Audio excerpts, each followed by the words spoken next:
இன்றைக்கி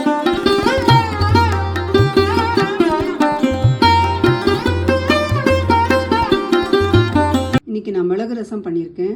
ரொம்ப டேஸ்ட்டாக வந்திருக்கு. அதை எப்படி செய்யறதுங்கிறத இந்த வீடியோவில் பார்க்கலாம். வாங்க வீடியோக்குள்ளே போகலாம். Hi friends, welcome to சுஹீஸ் kitchen. மிளகு ரசம் செய்யறதுக்கு எலுமிச்சம்பழம் சைஸ்க்கு புளி எடுத்துட்டுருக்கேன், 2 தக்காளி எடுத்துட்டுருக்கேன். இதை ரெண்டுத்தையும் இப்போது வெந்நீரில் ஊற வைக்கணும். இது ஒரு 10 நிமிஷம் ஊற வைக்கணும். அப்போ தான் நல்லா நம்மளுக்கு புளி தண்ணி எடுக்க வரும். இதில் நம்ம தோல் எடுத்துட்டு அப்புறம் மிக்சியில் போடணும். ஒருவேளை அது தோல் எடுக்க வரலைன்னா 15 நிமிஷம் ஊற வச்சுக்கலாம். இதை புளி ஊறினப்புறம் தண்ணி சேர்த்து நல்லா கரைச்சி புளி தண்ணி எடுத்து வச்சுருக்கேன். வெந்நீரில் போட்ட தக்காளியை தோல் எடுத்துட்டு மிக்சியில் போட்டு அரைச்சி வச்சுருக்கேன். இப்போது மிளகு ரசத்துக்கு தேவையான பவுடர் ரெடி பண்ணிக்கணும். அதுக்கு துவரம்பருப்பு 1 டீஸ்பூன், ஒரே ஒரு காஞ்ச மிளகா, 1 டேபிள் ஸ்பூன் மிளகு, கருவேப்பிலை ஒரு 5-6, ஜீரகம் ஒரு 3/4 டேபிள் ஸ்பூனுக்கு எடுத்துட்டுருக்கேன்.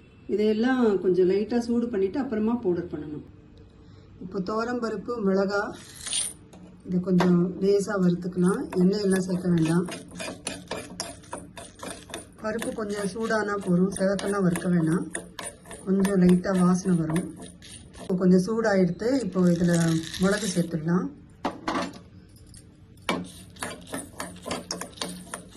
அடுப்பு சிம்லேயே வச்சுருக்கேன். ஜஸ்ட் 1 நிமிஷம் வறுத்தா போதும். இது 1 நிமிஷம் ஆகிடுத்து. இப்போ ஜீரகத்தையும் இதோட சேர்த்துலாம். ஸ்டவ் ஆஃப் பண்ணிட்டேன். இப்போது இந்த சூட்லேயே ஜீரகம் நல்லா பொரிஞ்சிடும். ஜீரகம் கொஞ்சம் சூடு ஏறினப்புறம் கருவேப்பிலையும் அதில் சேர்த்துடலாம்.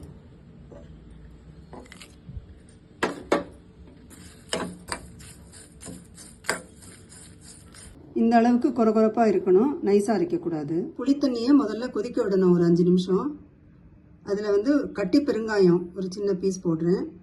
இது இல்லைன்னா பெருங்காயத்தூள் ஒரு 1/2 டீஸ்பூன் சேர்த்துக்கலாம். ரசத்துக்கு தேவையான உப்பையும் இதில் சேர்த்து ஒரு 5 நிமிஷம் கொதிக்க விடணும். நான் ஒரு 3/4 டீஸ்பூன் எடுத்துட்டுருக்கேன். உங்களுக்கு தேவையான அளவு சேர்த்துக்கலாம். ஸ்டவ்வை மீடியம் ஃப்ளேமில் வச்சு 5 நிமிஷம் கொதிக்க விடணும். இப்போ புளி தண்ணி 5 நிமிஷம் கொதிச்செடுத்து இந்த தக்காளி விழுதையும் இதில் சேர்த்து கொதிக்க விடணும். இந்த தக்காளி விழுதை சேர்த்தப்புறம் 5 நிமிஷம் நல்லா கொதிக்க விடணும். ஒரு 350 ml தண்ணி சேர்க்குறேன். இதில்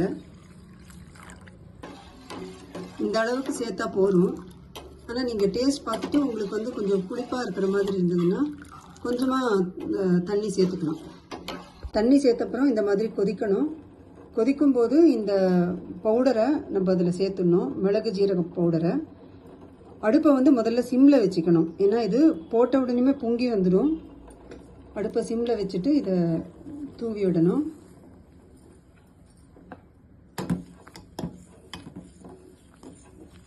நல்லா கமகமன் வாசனையாக இருக்குது. இப்போது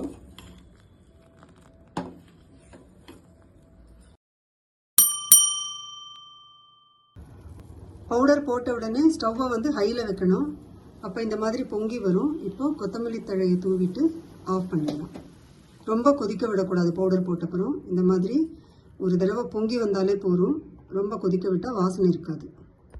இப்போது இந்த ரசத்துக்கு நம்ம தாளித்து போடணும். தாளிக்கிறதுக்கு 1/2 டீஸ்பூன் நெய் சேர்த்துருக்கேன். இதில் கடுகு 1 டீஸ்பூன், ஜீரகம் 1/2 டீஸ்பூன். கடுகு வெடிச்சிருத்து. இப்போ ரசத்தில் இதை சேர்த்துடலாம். மிளகு ரசம் எப்போவுமே கொஞ்சம் உப்பு காரம் அதெல்லாம் அதிகமாக இருந்தால் தான் நல்லாயிருக்கும். உங்களுக்கு இந்த அளவுக்கு காரம் வேணும்னா கொஞ்சம் குறைச்சி போட்டுக்கலாம். சூப்பரான மிளகு ரசம் ரெடி. இப்போது இந்த மிளகு ரசம் ரொம்ப சூப்பராக வந்திருக்கு. இது செய்யறதும் ரொம்ப ஈஸி. நீங்கள் கண்டிப்பாக இதை ட்ரை பண்ணி பாருங்கள். உங்களுக்கு இந்த வீடியோ பிடிச்சிருந்ததுன்னா லைக் பண்ணுங்கள், எல்லாருக்கும் ஷேர் பண்ணுங்கள், உங்கள் கமெண்ட்ஸ் அனுப்புங்க, சேனலை சப்ஸ்கிரைப் பண்ணுங்கள். Thanks for watching.